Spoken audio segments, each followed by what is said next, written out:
எனக்கு கிடைக்கலனா அப்புறம் நான் உயிரோடவே இருக்க மாட்டேன்டா. நீ என்னை ஏமாத்திடுவியாடா? ஐயோ, டோன்ட் பி சிலி. நீ எதுக்கு இப்படிலாம் பேசுற? நான் கல்யாணத்தை பத்தி பேசும்போதெல்லாம் நீ எஸ்கேப் ஆயிடுற. நான் ஒன்னும் அவ்வளோ ஒன்னும் முட்டாள் இல்ல. இதுதான் ஆம்பளைக்கும் பொம்பளைக்கும் உள்ள வித்தியாசமே. இந்த பொம்பளைங்களே இப்படிதான் ஏதாவது கனவு கண்டுட்டே இருப்பாங்க. ஆனா நாங்க ஆம்பளைங்க அப்படி கிடையாது. Very practical. உன்னை கூட்டிட்டு போய் வாடகை வீட்டை தங்க வைக்கவோ பட்டினி போடவோ நான் தயாரா இல்ல. தங்க வைக்கிறதா இருந்தா பெருமையா ஒரு ராணி மாதிரி. வில்ஃப்ரெட் மகாராஜா இப்ப என்ன பிச்சைக்காரனா? ஹே கம் ஆன் நிரோஷா, கோடிக்கணக்கா பிசினஸ் பம்பிங் பண்ண அது திடீர்னு வித்ட்ரா பண்ண முடியாது. எனக்கு இந்த துபாய் ப்ராஜெக்ட்டுக்கு அர்ஜென்ட்டா ஒரு 50 லட்சம் தேவைப்படுது. Otherwise I lose the amount that I already invested amount. இதெல்லாம் நீ என்கிட்ட சொன்னா நான் என்ன பண்றது? தினம் நீ கோடிக்கணக்கா கையாடிட்டு இருக்கல, அதுல இருந்து நீ கொஞ்சம் காசு எனக்கு எடுத்து கொடுக்கலாம்ல. என்ன அப்படின்னா? இப்போதைக்கு ஒரு அட்ஜஸ்ட்மெண்ட். என்னோட 2 கோடி நஷ்டமாகாம இருக்க நான் 2 மாசத்துக்குள்ள திருப்பி தந்துடுறேன், இன்ட்ரெஸ்டும் அசலும் சேர்த்து. Don't you believe me? போடா இங்கிருந்து. It's not as simple as you make it seem. Govindan குட்டி பத்தி உனக்கு ஒன்றும் தெரியாது. ஆமா, தினம் லாக்கருக்குள்ள போய் அந்த ஆள் காசு என்னைய பார்க்க போறான். நீ அந்த கணக்கெல்லாம் பர்ஃபெக்டா வச்சிருந்தா போதும், அந்த ஆள் கம்ப்யூட்டர் நம்பிடுவான். இருந்தாலும் நீ என்ன வச்சு என்னென்ன வேலையெல்லாம் செய்ய சொல்ற? நீயும் நானும் மட்டும் இருக்கிற ஒரு உலகத்துல நம்ம கனவு காண ஆரம்பிச்சு எவ்வளவு நாள் ஆச்சு? நம்ம 2 பேரும் ஒன்னா வாழணும். வேணும். உன்னை நான் யாருக்கும் விட்டு கொடுக்க மாட்டேன். உன்னை நஷ்டப்படாம இருக்கிறதுக்காக நான் என்ன வேணாலும் பண்ணுவேன். ஐயோ, இவெல்லாம் ஒரு மனுஷனா? கூட வேலை செய்யற பொண்ணையே கெடுக்கணும்னு பாத்துருக்கான். இந்த ஆளு இவ்ளோ சீப்பா இருப்பான்னு நான் கனவுல கூட நினைச்சு பார்த்ததில்ல. எனக்கு இப்ப அது ஒரு பெரிய விஷயமா தெரியவே இல்ல. அவசரம் கிடைச்சா எல்லா ஆம்பளைங்களும் இந்த மாதிரி தான் இருப்பாங்க. என்ன இருந்தாலும் மஞ்சு, புருஷனை உயிருக்குயிரா நேசிக்கிற நீ உன்ன மாதிரி ஒரு நல்ல பொண்டாட்டிக்கு எப்படி இதெல்லாம் தாங்கிக்க முடியும்? ஆமா ஆமா, இவள மாதிரி அடக்க ஒடுக்கமான பொம்பளைங்க வேற யாராவது இருக்காங்களா இங்க? எல்லாம் புருஷனோட விருப்பம் தான். கோவிந்தன் கிட்ட சொல்றதை விட இவளுக்கு எதிர்த்து பேச கூட உரிமை இல்ல. இனி இப்ப என்ன சொல்லி என்ன பிரயோஜனம்? அந்த ஆள் கூட இவ ஒரு குழந்தைய பெத்து போட்டுட்டால. நான் மட்டும் இவளோட இடத்துல இருந்தேன்னா அந்த செகண்டே அவனோட உறவை முடிச்சிட்டு வந்திருப்பேன். நடந்தது என்னமோ நடந்து போயிடுச்சு. என்ன பொறுத்த வரைக்கும் இந்த பிரச்சனைக்கு ஒரே ஒரு தீர்வு தான் இருக்கு. நீ சொந்த கால்ல நிக்கணும். அதுக்கு இப்போ ஒரு வேலை வேணும். போஸ்ட் கிராஜுவேட்டா இருக்கிற பொண்ணுக்கு இப்ப வேலை கிடைக்கிறதா கஷ்டம்? இது எனக்கு விருப்பம் இல்லாம ஒண்ணும் இல்ல. இங்க பாரு மஞ்சு, நம்ம சொந்த கால்ல நிக்க ஆரம்பிச்சிட்டோம்னா அப்புறம் யாருக்கும் பயப்பட வேண்டிய அவசியம் இல்ல. அசிங்கப்பட்டு நம்ம இவங்க முன்னாடி எல்லாம் கையேந்தி நிக்கிறது தான் நமக்கு பெரிய அசிங்கம். இன்னையில இருந்து மஞ்சுவோட வேலை விஷயம், பாதுகாப்பு இதெல்லாம் உன்னோட விஷயம் மட்டும் கிடையாது, எங்க எல்லாரோட விஷயமும் தான். அதோட எங்க பொறுப்பும் கூட. நீ இந்த மெம்பர்ஷிப் ஃபார்ம்ல கையெழுத்து போடு. யோசிக்கிறதுக்கு ஒண்ணும் இல்ல மஞ்சு, சைன் பண்ணு ப்ளீஸ். கையெழுத்து போடு.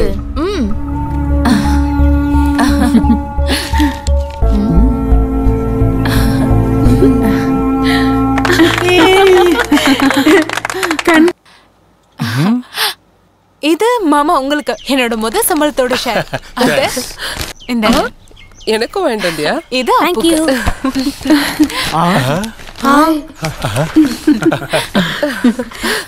ரொம்ப நல்லா இருக்கு. பிரமாதமா இருக்கு.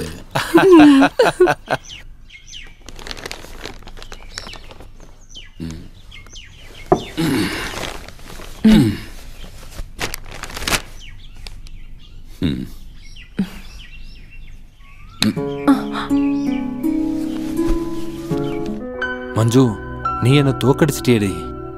நான் ஒரு பழைய ஆளு, என்னோட பார்வையும் பழசுதான். என் கண்ணை துறக்க வச்சதே நீதான். உண்மையை சொல்லணும்னா ஆம்பளைங்க எல்லாருமே சுயநலவாதிங்க தான். ஒரு பொண்ணை கல்யாணம் பண்ணி கூட்டிட்டு வந்து அவ சாப்பிட்றாளா தூங்குறாளான்னு மட்டும்தான் பார்ப்போம்.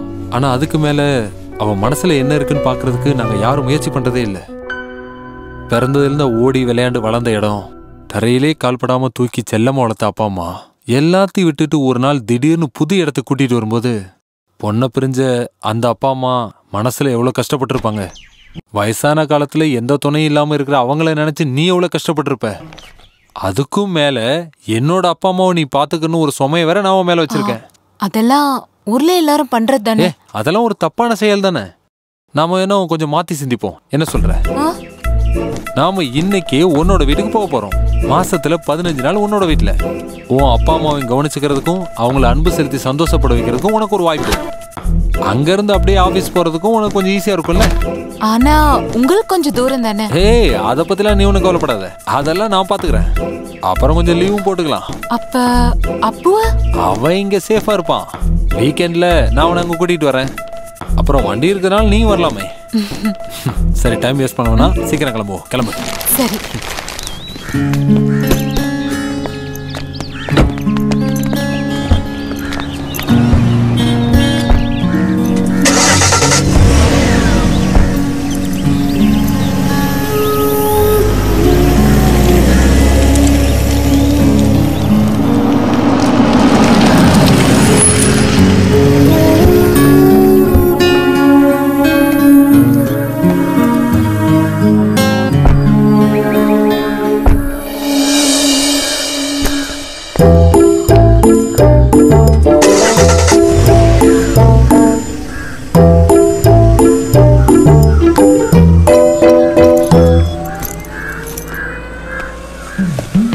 என்ன இதெல்லாம்? நிறுத்துப்பா, நானும் பாத்துக்கிட்டே இருக்கேன்.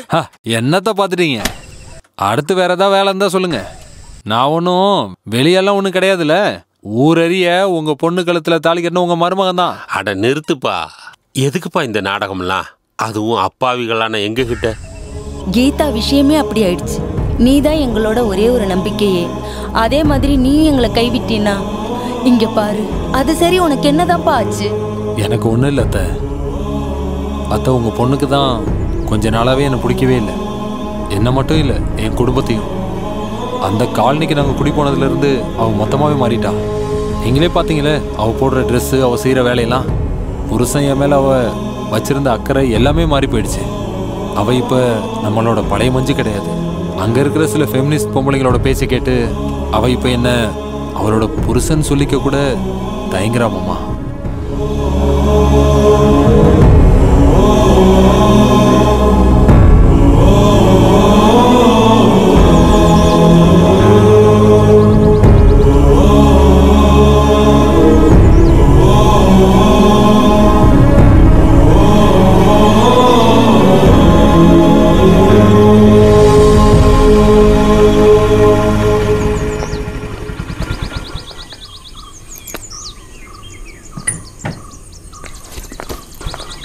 மஞ்சு, அங்கேயே நில்லு. உன் பிரச்சனை என்னன்னு சொல்லு. பிரச்சனையா? என்ன பிரச்சனை? இங்க பாரு, உன் டிராமாலாம் எங்க கிட்ட வேண்டாம்.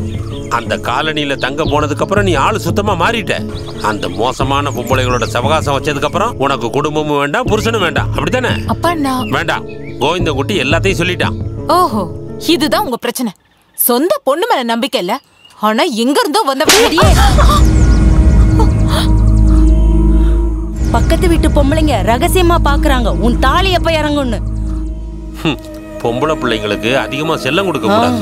எது செஞ்சாலும் பாதுகாக்கிறதுக்கு அப்பா இருக்காருன்ற நினைப்பு அவங்களுக்கு. இங்க பாரு, கல்யாணத்துக்கு அப்புறம் ஒரு பொண்ணோட வீடு புருஷன் வீடுதான். அம்மா வேண்டாம். எப்ப திரும்ப போற? இங்க தங்கினது போதும்.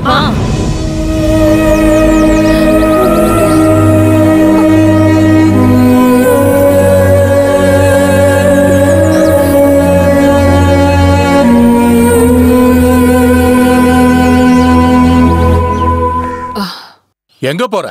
உன் வேலையெல்லாம் இந்த கேட்டுக்கு வெளியில வச்சுக்க. போ போய்கிறது. பெருசு, முதல் தள்ளி நில்லு. உங்களை பாக்குறதுக்குலாம் நான் வரல, மஞ்சுவை பாக்குறதுக்காக தான் நான் வந்தேன். அவளை பார்த்த வரைக்கும் போதும். அடக்க ஒடுக்கமா வாழ்ந்துகிட்டு இருந்த ஒரு பொம்பளை பிள்ளையோட தலையிலேயே தேவையில்லாத குப்பைகளை தலையில திணிச்சு நல்லா இருந்த ஒரு குடும்பத்தை நாசமாக்கிட்டல. இதுக்கு மேல இந்த வீட்டுல உன்னை பார்க்க கூடாது. இங்க பார் கிழவா, என்கிட்ட பேசுறப்போ ஒழுங்கா பேசு. நான் யாருங்கிற விஷயம் உனக்கு தெரியும்ல. லோக்கல் எஸ்ஐயோட பொண்டாட்டி தானா?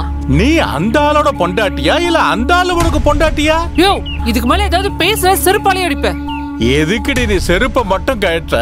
மொத்தமா அப்படியே கழட்ட வேண்டியதானே? அதான உன்னோட பாரம்பரியம். பெண்கள் சமத்துவோடு பேசிக்கிட்டு காலையிலேயே ஃபுல்லா மேக்கப் போட்டுக்கிட்டு பெண்கள் வந்துருவாங்க குடும்பத்தை கெடுக்கிறதுக்கு. நீ இதுவரைக்கும் ஒரு சரியான ஆம்பளைய பார்த்ததே இல்ல. ஒன்னு விட்டன பாரு. என்ன அடிச்சிருவியா நீ? ஒன்னு அடிச்சது வை, என்னோட கைதான் அழுக்காயிடும். ஏற்கனவே என்னோட பையன் ஒன்ன அடிச்சு வரட்டான்ல, மறுபடியும் ஏன் வந்த? வெக்க இல்லாம தலைக்கு குளிக்கிட்டு வந்து நிக்கிற. போ வெளியே.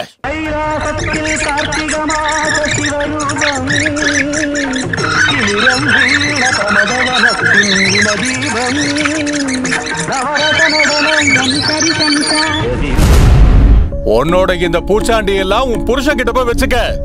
வீட்டுக்கு போய் நல்லா சோப்பு போட்டு குளிச்சு உன் மனசுல இருக்கிற அழுக்க எடுக்கிறதுக்கு பாருடி.